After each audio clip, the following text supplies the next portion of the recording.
Sir नमस्कार। नमस्कार जी। Sir क्या नाम है आप? बलवान शर्मा। बलवान जी कहाँ से आए हैं आप? बठिंडा से। बठिंडा पंजाब से। हाँ जी। संत रामपाल जी महाराज जी से नाम दीक्षा कब लिया आपने? 2009 में जी। सर संत रामपाल जी महाराज जी से नाम दीक्षा लेने से पहले आप क्या भक्ति साधनाएं करते थे? मंदिर में पुजारी थी। मंदिर की भक्ति करते थे जी। हनुमान जी की। हनुमान जी हमारे इष्ट था। हनुमान जी का ही हमारा गुरु धारण किया हुए थे। हमारा जो परिवार है वो हनुमान जी से ही संबंधित रखता है और उन्हीं की जोत बत्ती, उन्हीं की आराधना पूजा करता है। सर किस तरह से आपने किस प्रकार से पूजाएं की है, आप हमें बताना चाहेंगे? हमने जी मंदिर में रह करके जैसे 42 दिनों के व्रत किए, हवन यज्ञ किए। मतलब जैसे ग्रहण कोई जाता है तो उसमें हवन यज्ञ किया। मतलब कोई भी ऐसा त्यौहार नहीं था जो खाली चला जावे। और उसमें हम पैसा कमाने के इच्छुक नहीं थे। सिर्फ हम इच्छुक इस बात के थे भी ये विषय क्या है, हमने किस धारा में जाना है, हमारा मोक्ष कैसे होगा, जन्म मरण से कैसे छूटेंगे, हमारा जो पुण्य है कहाँ लग बढ़ता जाएगा और उस पुण्य से हमारा आगे जा कर के भगवान के खाते में जाएगा या नहीं जाएगा, ये तो हमारे को नहीं पता था कहाँ जाएगा। पर इतना ज़रूर था कि भी हनुमान जी हमारा खाता आगे जा कर के देंगे और फिर हमारा कल्याण हो जाएगा। इस धारा से हम बहते गए और चलते गए और हमने खूब मतलब मंदिर में अपने शरीर को इतना सुखा दिया कि अगर इसके अंदर 2 गिलास भी जल डालें तो वो भी वापस आ जाता था और वो अंदर नहीं जाता था। अंदर की जो फैक्ट्रियाँ थी नीचे की वो बिल्कुल काम करना हट गई थी और भूख प्यास बिल्कुल मतलब अपनी जगह ठहर गई थी, बहुत ही कम हो गई थी। तो एक तरह से आपने अन्न आहार करना छोड़ दिया था? हाँ जी। और बहुत ही कम, मतलब जैसे एकादशी आ गई उसका व्रत कर लो। मतलब व्रत हमने इतने किए कि महीना में ना 20 दिन या 15 दिन तो हमारे व्रत में चले जाते थे। तो सर आप एक तरह से निराहार रहते थे, आपने इतनी सारी पूजाएं साधनाएं की है, तो सर उसके बाद आप संत रामपाल जी महाराज जी से कैसे जुड़ गए? संत रामपाल जी महाराज जी से इसलिए जुड़ गई, हमारे पास एक AP सिंह नाम का जो संत रामपाल जी से का अनुयायी था, उन्होंने हमारे को ये ज्ञान दिया भी ज्ञान ये है। आप किससे जुड़े हुए हो पहले उन्होंने पूछा। मैंने कहा हनुमान जी से। हनुमान जी हमारा इष्ट है और उनसे जुड़े हुए हैं। वो कहने लगे भी ये जो देवी देवता है ये जन्म मरण में है। मैंने कहा अभी उनसे हाँ जन्म मरण में है, पर मैंने कहा ये आगे हमारा जो काम है परमात्मा से कर देंगे क्योंकि इनकी पहुँच वहाँ लग है, हमने ये मान रखा था और वो अपना काम हो जाएगा। वो कहने लगे नहीं कर सकते। मैंने कहा क्यों नहीं कर सकते? तो कहने लगे आप पढ़ लो। उन्होंने मेरे को 2 बुक दी। गहरी नज़र गीता थी उनके पास और एक थी आध्यात्मिक ज्ञान गंगा और एक मोटी पुस्तक थी भक्ति के सौदागर का संदेश। उस पुस्तक से मैंने 2 दिन में सारा स्ट्रक्चर उनका पढ़ दिया, 2 ही दिन में। तो 2 दिन में पढ़ने के बाद मैंने उनको कहा भी आप ये अपनी बुक ले लो। मैंने पढ़ दी। मैंने कहा जो ये ज्ञान है, मैंने कहा ये तो किसी ऐसे संत का है जो तत्वदर्शी संत है। मैंने कहा अगर वो संत होया फिर तो ठीक है, अगर वो संत नहीं होया उसको ये ज्ञान कहीं से मिल गया तो वो तो दुनिया को लूट करके खा जाएगा। मैंने कहा छोड़ेगा नहीं किसी कीमत पे भी, क्यों मैंने कहा ये ज्ञान लीट एंड क्लीन है और फाइनल है। क्योंकि इससे पहले के ज्ञान में तो हम सुलझे हुए हैं पर इस ज्ञान में हम उलझे हुए हैं। सर एक बात बताइए, आप एक मंदिर में पुजारी रहे हैं, आपने एकदम से कैसे निर्णय कर लिया कि संत रामपाल जी महाराज जी की जो पुस्तकें हैं उनमें जो ज्ञान है वो बिल्कुल सही है और आप जो पहले कथाएं करते थे वो सही नहीं है? ये निर्णय कैसे किया आपने? ये निर्णय इसलिए किया, हम जब कथा करते थे उसमें जैसे देवी पुराण में आता है आविर्भाव और तिरोभाव, तो उसमें हम क्या करते थे एक अटकल लगाते थे। अटकल लगाने से सामने कथावाचक जो सुनते थे उनको किसी को पता नहीं लगता था भाई पंडित जी क्या कह रहे हैं क्या नहीं कह रहे हैं और किस प्रकार से आगे जा रहे हैं डायरेक्शन को लेकर के। तो उसमें एक हेरा फेरी होती थी। अगर हम वहाँ सच बोलें तो मंदिर से बाहर निकलना पड़ता है, अगर हम सच न बोलें तो हम पाप के भागी भी हैं वहाँ, क्योंकि हमारे को खुद ही ज्ञान नहीं भी आविर्भाव क्या है, तिरोभाव क्या है। ब्रह्मा विष्णु महेश के बारे में ये बात होती थी वहाँ। तो हम अगर हम कहें ब्रह्मा विष्णु महेश का वहाँ जन्म और मृत्यु है तो उसमें एक प्रेशर बनता है कि ब्रह्मा विष्णु महेश का अगर जन्म मरण है तो आप पूजा किसकी कर रहे हो, तो आप किसके ऊपर ठहरे हो और क्या कर रहे हो। ये तो उसमें तो उसी टाइम फैसला हो जाता है गेट आउट फ्रॉम हेयर। तो कहने का मतलब ये था कि आप चाहते हुए भी लोगों को ये नहीं बताते थे कथा के दौरान कि ब्रह्मा विष्णु महेश की मृत्यु या जन्म होता है। यदि आप ऐसा बताएंगे तो लोग आपके ऊपर सवाल उठाएंगे कि भगवान कौन है। हाँ, तो हमने भगवान के बारे में ज्ञान नहीं था बिल्कुल। हमने तो देवी देवताओं के सतर तकर ज्ञान था और जो दूसरों का लिखा हुआ था वो भी। और जो पुराणों के अनुसार हम कथा करते थे, जहाँ भी ये तत्व ज्ञान की बात आती थी वहाँ से अटकल लगा करके हम आगे चले जाते थे और माई या कथा सुनने वाला खुश हो जाता था। हमारी तो इतनी ही पहुँच थी। सर एक बात बताइए, जैसे कि आप पुजारी थे, सर श्रद्धालुओं के मन में ये रहता था कि ब्रह्मा विष्णु महेश भगवान है, लेकिन आपको पता था कि देवी पुराण में लिखा हुआ है कि इनका जन्म और मृत्यु होता है, तो आपके मन में ये सवाल तो जरूर था कि ब्रह्मा विष्णु महेश से भी ऊपर कोई भक्ति है। तो क्या संत रामपाल जी महाराज जी की किताबें जो आपने पढ़ी, उनका लिटरेचर जो आपने पढ़ा, तो आपको क्या उन सवालों का जवाब मिला जिनको जानने के लिए आप भी उत्सुक थे?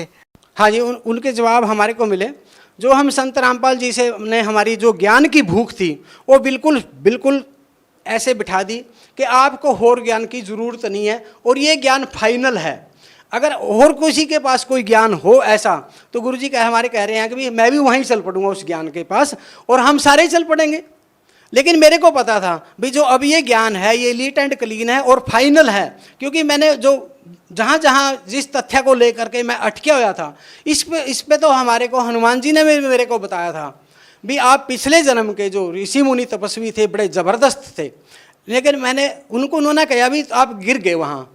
मैंने कहा भी चलो सुरा सुंदरी में कहीं फंस गए होंगे, ऋषि मुनियों को तो ये गिरे यहाँ आकर के, पर उन्होंने कहा नहीं वहाँ नहीं गिरे आप। तो मैंने कहा कैसे गिरे? कहा आप गुरु वाले सत्र से गिरे हो, क्योंकि गुरु वाले सत्र का फिर मैंने को पता लग गया जब लग हम गुरु को पूर्ण परमात्मा नहीं समझेंगे तब लग हम पार नहीं होंगे। ये हमारा फॉल्ट था, उसमें पिछली जन्म की भक्ति का फॉल्ट तब समझ में आया भी ये फॉल्ट लेकर के हम यहीं के यहीं धक्के खा रहे हैं। तो जब हम गुरुजियों के पास इसी हिसाब से रहे और उसके बाद में मैंने तो ये इच्छा ही नहीं थी मैं नामदान लेऊं, लेकिन गुरुजियों ने मेरे को नामदान दिया ज़बरदस्ती। ज़बरदस्ती का मतलब है यानी कि अंदर से अपने आप, मेरे को पता ही नहीं लगा मैंने ये कर लिया। और मैंने तो मेरी भी चीज़ के हिसाब से नामदान लेना था, ये उन्होंने बताया था। सर अमूमन हम देखते हैं कि संत रामपाल जी महाराज जी से वही लोग नाम दीक्षा लेते हैं जो किसी न किसी बीमारी से पीड़ित है। क्या आपने भी कोई बीमारी का निदान पाने के लिए संत रामपाल जी महाराज जी से नाम दीक्षा ली थी, या फिर ज्ञान आधार बनाकर ही संत रामपाल जी महाराज जी से नाम दीक्षा ली? नहीं, हमारे इससे कोई संबंध नहीं है। बीमारी को तो मैं इस प्रकार से समझता हूँ कि चलती रहती हैं कुछ ना कुछ बीमारी आदमी के साथ, क्योंकि जब शरीर बना है उसमें कोई ना कोई फैक्ट्री काम करना हट जाती है। कोई खास विषय नहीं है, लेकिन मेरा एक खास विषय था भी ये ओरिजिनल सच क्या है, परमात्मा के विधान क्या है, परमात्मा किस प्रकार से पाया जाता है, ज्ञान का अंत क्या है। सर देखिए, जब हम अन्य देवी देवताओं की पूजा करते हैं तो उनसे रिद्धि सिद्धियाँ भी आ जाती है, जैसा कि हमने सुना है। आपको इसके बारे में अच्छे से पता होगा क्योंकि आप तो मंदिर में पुजारी भी रहे हैं। आपका क्या अनुभव रहा है आपकी पुरानी भक्ति को लेकर? हमारा एक बहुत ज़बरदस्त अनुभव रहा है और उस अनुभव को लेकर के ना आप भी, हमारे पास एक लड़का था जिसका नाम है रामू, हिसार में जो काम करता है, उसने इस भक्ति को किया है आन उपासना को, जिसको उसको बोलते हैं भाई या तो मैं मर जाऊंगा या देवता मेरे सामने हो जाए और मैं भूखा मर जाऊंगा, जिसको अड़ियल साधना कहते हैं। तो उस अड़ियल साधना को लेकर के उन्होंने किया है। उनका एक जब बैठ जाते थे तो 1 सेकंड में जो फेस था हनुमान जी का बन जाता था, जैसे हनुमान जी का मतलब ऐसे फुलिया फेस है वो बन जाता था। फिर उसके बाद में उसी सेकंड के बाद विष्णु जी का, उसी सेकंड के बाद ब्रह्मा जी का, उसी सेकंड के बाद देवी का, बाली, नल, नील, अंगद, सुग्रीव, मतलब फेस बदलते जाते थे। जैसे हम फिर गुरुजियों ने जो समझाया वो बिल्कुल पूरा सच है भी। जैसे हम रिमोट से टीवी को चलाते हैं और चैनल बदल जाते हैं, वहाँ चैनल फेस के बदलते थे। तो फेस के बदलने से फिर हम जब दुख फिर भी कहीं ना कहीं जीव का वहीं खड़ा, उससे पता लगता था भी चैनल तो खुल गए देवी देवताओं के, यानी कि फेस सिद्धि आपको मिल गई, लेकिन दुखों की धारा में कोई परिवर्तन नहीं है वहाँ। चाहे आपका शरीर गल रहा है चाहे नहीं गल रहा है, भूख लग रही है या नहीं लग रही है, वहाँ कोई परिवर्तन नहीं होता था उस साइड में।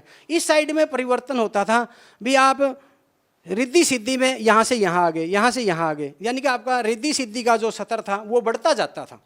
सर देखिए, जैसा आज का समाज है, इतनी सिद्धियाँ भी अगर किसी को मिल जाए तो वो फुला नहीं समाता। यहाँ तक कि आज का जो दौर है वो चमत्कार को ही नमस्कार करता है।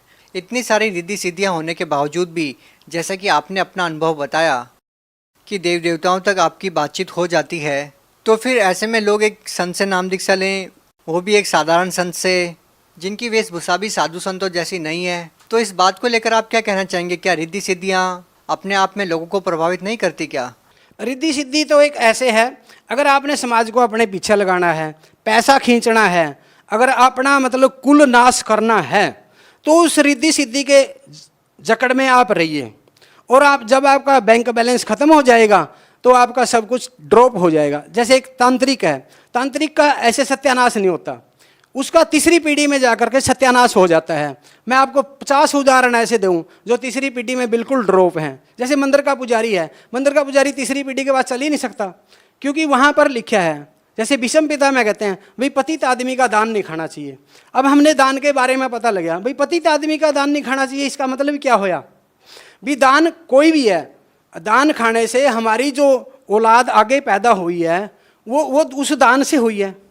और वो दान कैसा है, उस दान के पीछे क्या क्या इच्छाएं जुड़ी हुई हैं, वो सब हमारी औलाद को भुगतना पड़ता है। अगर हम चोरी से अनाज पैदा किया या चोरी करके बच्चों को पाला, हमारे बच्चे तो चोर होंगे, क्योंकि वो चीज़ हमारे लिक्विड में भी आ जाती है, और जब लिक्विड में आ जाती है अंकुर तो वैसे ही फलीभूत होगा। तो सर एक बात बताइए कि एक समय था जब आप संत रामपाल जी महाराज जी को एक परमात्मा मानते थे, और जब आप सत्संग सुनते थे तो आप यही महसूस करते थे कि नहीं, संत रामपाल जी महाराज नहीं, परमात्मा बैठे हैं।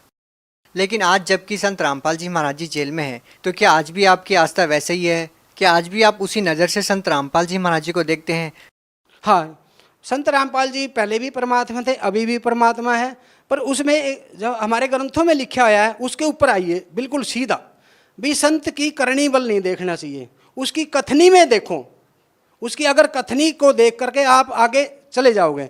अगर उसके साथ क्या होता है संत के साथ, संत तो समय समय पे आते हैं, ये तो है नहीं भी संतों की कोई लाइन लग रही है। 2 संत पृथ्वी पे टिक नहीं सकते कभी भी, क्योंकि संतों की पंक्ति नहीं होती, हीरों की बोरी नहीं होती, और जो हंस हैं उनकी डार नहीं होती, और सिंह जो शेर हैं उनके लेड़े नहीं होते, बड़े बड़े झुंड नहीं होते। तो 2 संत जब पृथ्वी पे ठहर नहीं सकते, एक ही संत ठहरता है, तो एक संत एक साइड और सारा समाज एक साइड, तो उस संत के साथ उसकी कथनी क्या है बस इसको देखो, उसकी करनी बल ना देखो, क्योंकि उसकी करनी में हमेशा 2-3 निशाने होते हैं। एक निशाने से वो 2-3 तीर मारता है और उसका बाद में पता लगता है। जैसे गुरु नानक जी ने कहा था बसे रहो, और उनको जिन्होंने सेवा करी उजड़ जाओ, इसका मतलब गुरु किसी ने भी नहीं पता लगा, पर गुरु नानक जी ने खुद उस बात को खोला भी अच्छा बीज सारे को डाल दो, माड़े बीज को टिका रहने दो। तो वही संत रामपाल जी जब इस पोल पट्टी को खोलेंगे फिर हमारे समझ में आएगी, उससे पहले हमारे समझ में नहीं आएगी। अगर भगवान की बात हमारे समझ में आ गई तो हम भी नहीं फिर भगवान हो गए, हम मानव कहाँ रहे फिर। सर ये तो ज्ञान की बातें थी। यदि बात करें प्रैक्टिकल की, क्योंकि जिस तरह से लोग आज समाज में जी रहे हैं, हजारों ऐसी पीड़ाएं हैं, मानसिक तौर पर पीड़ित हैं लोग, आर्थिक तौर पर पीड़ित हैं और शारीरिक तौर पर भी पीड़ित हैं। तो ऐसे में लोगों को तलाश है एक ऐसी संजीवनी की जो लोगों की सारी समस्याओं को दूर कर दे। तो सर हम आपसे जानना चाहेंगे, क्या संत रामपाल जी महाराज जी से नाम दीक्षा लेने के बाद क्या आपको ऐसी समस्याओं से भी निजात मिली जिन समस्याओं को लेकर आज समाज जूझ रहा है? हाँ, हमारे को उन जिन समस्याओं को लेकर के समाज आज जूझ रहा है और जिनको सहन कर रहा है, और जिसमें उनके घर भी बर्बाद होते जा रहे हैं, उनको खुद पता है हमारा घर बर्बाद एक भूत ने कर दिया, या एक देवी देवता ने कर दिया, या किसी ने भी कर दिया, या टूणा टप्पे के चक्कर में है। आज सबसे बड़ी तो बीमारी ये देखो, हम तो कहते हैं मेरा ये धर्म है, धर्म नहीं है उसका, ये झूठ बोलता है वो। उसको देखो, उसके आगे देखो, उसने 5-7 मिर्च टांग रखी है, ऊपर नींबू टांग रखा है, उसका धर्म तो है ही नहीं कोई। धर्म कहाँ है, वो तो टूणे टप्पियाँ वाला है। और जब टूणे टप्पे वहाँ हम घुस जाते हैं, हमारे पास ये हर बीमारी से, हर किसी से, हर हवा से, हर देवी देवता से, हर पितर से, हर भूत प्रेत से जूझना पड़ेगा आपको, क्योंकि देवी देवता अच्छा। सर उन सभी का समाधान क्या है? उन सभी का समाधान एक ही है, अगर आप संत रामपाल जी से महाराज से जुड़ोगे। लेकिन जुड़ने के लिए भी मैं पहले कहता हूँ भी पहले ज्ञान को समझो। अगर ज्ञान नहीं समझा, वहाँ जुड़ गए, फिर भाग गए 2 महीना, कोई फायदा नहीं। उससे पहले निर्णय लो भी ज्ञान क्या है, बात क्या है, किसमें किसकी पोस्ट में कितना दम है। उसमें पहले ही लिख गया भाई देवी देवताओं के में इतना दम है, पितरों में इतना दम है, भूत प्रेत पिशाच में इतना दम है, काल में इतना दम है, धर्मराज में इतना दम है, परमात्मा में इतना दम है। तो गुरु में कितना दम है पहले ये देख लो, गुरु में कितना दम है। अगर गुरु में दम नहीं है तो वहाँ जाओगे क्या लेने? तो जा करके भी अगर प्यासे आ गए तो गए क्या लेने? आप तो मतलब ट्रेन में मलमूत्र फैलाने के लिए गए थे फिर। क्या ये माने कि संत रामपाल जी महाराज जी में दम है? हाँ, अगर संत रामपाल जी में आपको दम नहीं लगता है, उनको तोड़ लो। पहले आप जाओ संत रामपाल जी से जुड़ोगे, वहाँ जा कर के कम से कम भी आपकी जो भूत प्रेत पिशाच की छाया है, जो घर में आपके अनबन हो रहा है, आग लगती है, ईंट पत्थर पड़ते हैं, आपके कपड़े सड़ते हैं, आपका टट्टी पेशाब बीच में निकलता है और आप उसको रोक नहीं पा रहे हो किसी कीमत पे भी, वो चीज़ पहले दिन ही खत्म हो जाएंगी, ये गारंटी है। आपका क्या अनुभव है इसके बारे में? आपके परिवार का क्या अनुभव है? मेरा अनुभव ये है, जब हमारे परिवार में मिसिज का गला बिल्कुल दाबिया जाता था, मुंह दाबिया जाता था, और छोटे बच्चे थे मेरे, तंग हो जाते थे, उस बात को लेकर के रोते भी थे, क्योंकि अगर मंदिर के पुजारी के बच्चे रोएं और वो बात बाहर जाए। किस कारण से मुंह दबा दिया जाता है? ये पितरों के कारण, भूत प्रेतों के कारण। और उसमें ये था, जो भूत प्रेत थे या पितर था, उसका मेरे को पता भी था, लेकिन उसका इलाज मेरे से हो ही नहीं पा रहा था। सर, आज आप पुजारियों की पोल अच्छे से खोल रहे हो और आपके निशाने लगातार तांत्रिकों पर भी फिट बैठ रहे हैं। बहुत बड़ा प्रश्न चिन्ह भी आप उन लोगों पर खड़ा कर रहे हैं। तो क्या ये जो तांत्रिक क्रिया होती है, भूत प्रेत की जो बाधा होती है, क्या संत रामपाल जी महाराज उसको ठीक कर देते हैं? संत रामपाल जी महाराज उन चीज़ों को बिल्कुल जाते ही कांटा मार देते हैं। आगे का क्या अनुभव रहा आपकी पत्नी का? हमारी पत्नी का ये अनुभव रहा कि जो वो चीज़ थी जिसको पितर प्रेत कह लो, वो अंदर बैठ गई थी बिल्कुल। वो अंदर बैठने के बाद मैंने उनसे कभी नहीं कहा भाई आप संत रामपाल जी से जुड़िए या ना जुड़िए, पर मैंने उनको बुक जरूर पढ़वा दी थी सारी। मैंने कहा 5-5, 7-7 पेज करके पढ़ो इनको और इसमें देख लो, अगर जैसे तो ठीक है, नहीं छोड़ दो। उन्होंने सारी बुक पढ़ी, उन्होंने अपने आप कह दिया कि अब मेरे पास कोई चारा नहीं है और मैं संत रामपाल जी के पास मैंने ले चल। मैंने कहा भाई सोच ले, पर ले चलेंगे, पीछे नहीं हटेंगे, पीछे नहीं हटने देंगे, जो मर्जी हो जाए, मैं तो हटूंगा नहीं। तो उन्होंने कहा ठीक है, पीछे नहीं हटेंगे। तो उसके बाद में हम जब घर से चले तो हमारी मिसिज का एक एक बूंद पेशाब की, मतलब उनको चलने ही नहीं दिया, एक कदम भी चलने नहीं दिया। उसके बाद में फिर हम धक्का कर करके मतलब हम जैसे तैसे पहुंच गए और हमारी मिसिज ट्रेन में बैठने के बाद में बाथरूम में ही रही, बाथरूम से बाहर ही नहीं आई। और हम जाकर के जाखल उतरे। जाखल का रास्ता पैसेंजर के अंदर 2 घंटों का 3 घंटों का रास्ता है, वो 2.5 का। तो उसके अंदर 3 घंटे भाई बिल्कुल वहीं रही, लेटरिन बाथरूम में, ट्रेन में। तो उसके बाद में मेरे को कहने लगे भी तू दवाई लिया। मैंने कहा दवाई तो काम नहीं करेगी। चलो फिर भी एक बंदा वहाँ से जाखल से कहने लगा नहीं, वो भी शर्मा जी था, वो हमारी मिसिज को वैसे जानता भी था थोड़ा, मतलब शर्मा होने के नाते। वो कहने लगे नहीं, यहाँ से निकल करके दवाई लिया। हम 40 रुपए की दवाई ले। मेरे को पता था भी दवाई ने काम नहीं करना, ये कोई और बात है, दवाई तो बहुत दूर की बात है इस चक्रव्यूह में। तो उन्होंने दवाई दी भी। तो उसके बाद में हम जब बरवाड़ा पहुँचे, अगली जब ट्रेन में बैठे फिर भी हम बाथरूम में रहे, यानी कि मतलब बरवाड़ा तक कर हम बाथरूम में पहुँच गए। और मतलब अंदर से मैं बहुत ही कल्पया इस बात के लिए भी, इतनी साधना करके इतना कुछ करा करके फिर भी रो रहे हैं बात को। और ये कितना बड़ा इस बात का चक्रव्यूह है जो हमारे को टेंशन में और दबोच रहा है। तो उसके बाद में जब बरवाड़ा गए, वहाँ जा कर के मिसिज ने चाय पी, क्योंकि हमारी मिसिज ना चाय की बड़ी इच्छुक है, मतलब जो 4 बारी दे देते 4 बारी 6 बारी भी पी लेती है। वह कहने लगी बड़ी स्वाद है। मैंने कहा और पी ले भाई, क्योंकि गुरु जी के वहाँ ना चाय बहुत ज़्यादा स्वाद होती है वैसे। तो उन्होंने चाय पी। मैंने कहा ठीक है। जब गुरुजियों ने आशीर्वाद दिया तो गुरुजी वहाँ से 5-7 कदम मतलब 4 कदम आगे चले गए। गुरुजी फिर दोबारा वापस आए। गुरुजियों ने सिर पे हाथ रखा। सिर पे हाथ रखने के बाद में तो मतलब 2-3 मिनट के बाद मिसिज बाथरूम में गई। बाथरूम में निकल जाने के बाद में उनको वहाँ पता लगा, आपने आप बताया उन्होंने भी इतनी बड़ी कोई चीज़ निकल करके भागी है। और मेरे को पता था वो चीज़ क्या भागी है। वो एक छोटा बच्चा था, कोई 6 या 7 साल का, जो डेथ हुई थी। वो अंदर उसने जगह बना रखी थी सूक्ष्म रूप से, छोटे रूप से, और वो मतलब योनि के रास्ते बाहर निकली है। और निकली पहले जब गुरुजी ने आशीर्वाद, उसके बाद में मिसिज वहाँ रही, खाना भी खाया, सब कुछ होया। कोई मतलब वो बिल्कुल फ्रेश हो गए, यानी कि उनको कोई भी तकलीफ नहीं है, 0 तकलीफ है। उसके बाद हम नरवाना से, और रेलवे जो स्टेशन है, जो फाटक लगता है, वहाँ से लेकर के कम से कम वो 1.5 किलोमीटर के आसपास है। और वो पैदल बिल्कुल घोड़े की तरह गई। तो बच्ची भी हमारे कहने लगी कि मम्मी अब कहाँ गई तकलीफ, अब कहाँ गई है? कि मैं मतलब अब वो घोड़े की तरह चल रहे और पहले एक कदम भी नहीं चल सकते थे। उसके बाद में हमने ये अनुभव वहीं लिया, ये अनुभव वहीं है। फिर हमारे को पता लगे अभी जो देवी देवता क्या है, पितर क्या है, भूत प्रेत क्या है, लेकिन जिस घर में भी ये भूत प्रेत पिशाच हैं उस घर में ये एक ही बात करते हैं कि जनानी को या बंदे को यूज करते हैं ये बुरी तरह। और इस अनुभव को लेकर के मैं सबको, किसी के तो ये उखड़े हुए हैं, किसी के दबे हुए हैं। भूत प्रेत पिशाच का साया है पूरे वर्ल्ड में। अगर कोई कहीं नहीं मेरे ऊपर नहीं है, उसके पुण्य कर्म है थोड़े से, इस करके वो ऐसे बोलता है।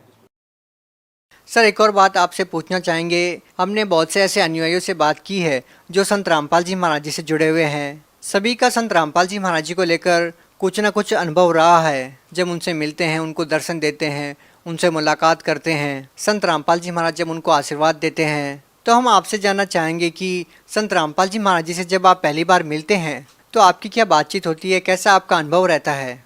सर जी, आपने जो मुलाकात की बात करी है, आपको यकीन भी नहीं होगा कि वो अनुभव मैं बताता हूँ। जब हम 10-12 साल के थे तब से गुरुजी हमारे को ना सफ़ेद कपड़े में देखते थे और वो बड़े ऊंचे होते थे, मतलब आम आदमी से बड़ा कद होता था। हम उसमें ये अनुभव लगाते थे भाई हनुमान जी ने हमारे को ना सफ़ेद कपड़ों में दर्शन दिए, क्योंकि हम सब कुछ हनुमान जी के ऊपर डालते थे। हनुमान जी ही हमारे सब कुछ है। तो हम सोचते थे ये हनुमान जी ने ब्राह्मण का रूप धारण करके और सफ़ेद कपड़ों में, सफ़ेद कमीज पजामा में हमारे को दर्शन दिए हैं। क्या आप यकीन के साथ कह सकते हैं कि वो संत रामपाल जी महाराज जी थे? हाँ, हम यकीन के साथ कह सकते हैं, क्योंकि वो चेहरा मिलता था। जो आज गुरुजियों का चेहरा है, जो संत रामपाल जी का चेहरा है, जो परमात्मा का वो चेहरा है, वो वहाँ से मिलता था। और मिलने के बाद में हमारे को पता लगा भाई ये चेहरा था वो जो हमारे को दर्शन देता था, और वही मिसिज ने बताया, क्योंकि भाई ये चेहरा है वो। लेकिन हमारा सवाल ये है कि जब आप आश्रम में जाते हैं, संत रामपाल जी महाराज जी से आशीर्वाद लेते हैं, तो पहला अनुभव आपका कैसा रहा? सबसे बढ़िया अनुभव हमारा ये रहा कि जब संत रामपाल जी किसी को भी आशीर्वाद देते हैं, मतलब एक से नहीं सबसे, कि वो बिल्कुल ही एक तो बिल्कुल नीट एंड क्लीन होकर के फ्रेश हो जाता है, कि वो उसका जो शरीर है बिल्कुल हल्का हो जाता है अंदर से। संत रामपाल जी महाराज जी के साथ आपकी क्या बातचीत हुई पहली मुलाकात? पहली मुलाकात में हमारे संत रामपाल जी महाराज से, यानी कि परमात्मा से मेरी ये बात हुई भी परमात्मा ये काम सबसे कठिन है और ये करना भी औखा है, इस पे चल पाएंगे या नहीं चल पाएंगे। तो परमात्मा ने मेरे को जवाब दिया भी ये शेर की और हाथी की लड़ाई है, जीतेगा शेर, डटा रहा। तो तब हमने कहा भी, क्योंकि हमने पहले इसको देख रखा था पिछले अनुभवों से, भी ये तीर तपक तलवार कटारी इनसे औखा है, अगर ये तो सहन कर जाएगा, क्योंकि शब्द को सहन नहीं कर सकता बंदा, और इसमें शब्द सुनने पड़ते हैं इस लाइन में। तो इस लाइन में शब्द सुनने के बाद में आदमी का सतर कभी भी गिर सकता है, क्योंकि हमारे ऋषि मुनि तपस्वियों का अगर अनुभव देखें तो गिरे हैं। क्या आपकी कभी कोई देवी देवताओं से भी बातचीत हुई है? आप काफ़ी सालों से पुजारी रहे हैं, इस बारे में आपका क्या अनुभव रहा? हमारा इस बारे में ये अनुभव है कि हमारे देवी देवताओं से कोई ऐसी देवी देवता नहीं है जिससे हमारी बात ना हुई हो, और खुल कर के बात हुई है। लेकिन सर लोगों का इस बात पे विश्वास करना बेहद मुश्किल है, क्योंकि सर लोग कैसे विश्वास करेंगे? वो अमरनाथ जाते हैं, केदारनाथ जाते हैं, सर दर्शन करना तो दूर की बात है, लोगों को पत्थर की मूर्ति तक के दर्शन नहीं होते, और आप कहते हैं कि मैंने सभी देव देवताओं से बात की है। सर अपने आप में विश्वास करना काफ़ी मुश्किल है। अगर आप हमारे ऊपर विश्वास करते हो, इस अनुभव के ऊपर विश्वास करते हो, वे देवी देवता बात करते हैं या नहीं करते, आपने ये विश्वास करना होगा। आप अपनी साधना को लेकर के देखिए और पिछलों की साधना को मिला करके देखिए कि देवी देवता तो आपके सामने हो जाएंगे। ये कोई दूर नहीं है जीव से, ये तो बहुत ही नज़दीक का मामला है। जैसे हम रेलवे स्टेशन पे जाते हैं, रेलवे स्टेशन से जो बाहर दुकानें लगी हैं वो क्या आपके लिए औखी हैं? कोई औखी नहीं, वो सब दिख तो रही हैं आपको। इसी प्रकार से परमात्मा के लोग से ये तो बहुत नीचे की दुकानें हैं सारी, और इनसे बात करना ये वो कोई औखा काम नहीं है। औखा काम तो सिर्फ आपका ये है भी इन ग्रंथों पे विश्वास करना। अगर आप ग्रंथ के ऊपर डट गए, पहले ग्रंथ पे डटो, फिर संत रामपाल जी पे डटोगे। सर आपने बड़ी ही ईमानदारी के साथ सभी सवालों का जवाब दिया, और धर्म के अंदर फैल रहे पाखंडवाद के बारे में भी आपने खुलकर बात की। तो सर आखिर में आपसे ये सवाल ये है कि आप भगत समाज को क्या संदेश देना चाहते हैं जो आज भी धार्मिक पाखंडवाद के शिकार हैं?